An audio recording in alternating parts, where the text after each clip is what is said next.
Bəzi qərarlar var ki, insan razılaşmır.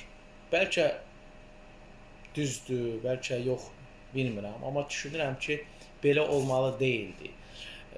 İlk Qarabağ savaşından birinci qrup əlil, daha doğrusu mənə belə bir müraciət var. Artıq 50 yaşını keçəndən sonra indi birinci qrupdur. Xəstəlik səbəbindən filan dünyasını dəyişib. Və bu aldığı birinci qrup üzrə hansı ki təqaüd və pensiya kəsilib. Və indi həmin döyüşçünün yoldaşı artıq yaş da çoxdur. 50-dən çox yaşı var. Və qalıb pis vəziyyətdə.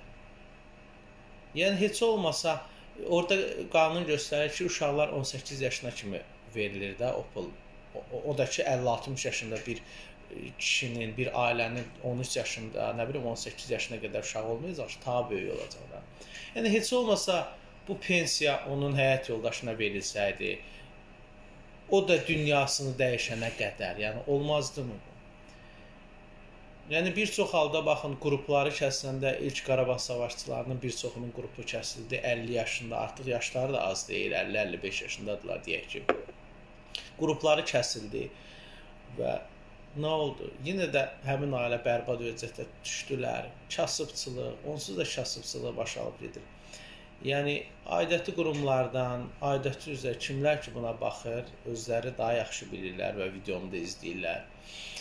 Və xahiş edərdim ki, bu məsələyə bir əlavələr etsinlər deyim bu qanuna, nə deyim bilmirəm. Amma heç olmasa həyat yoldaşları bunu alsaydı, vallahi heç kəs həyatdan sığortalanmır, o başımıza nə gələcək.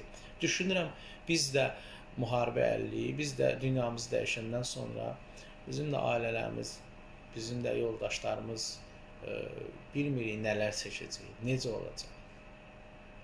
Ölən öldü, ölən öldü getdi. Ondan sonra qalanın vay halına.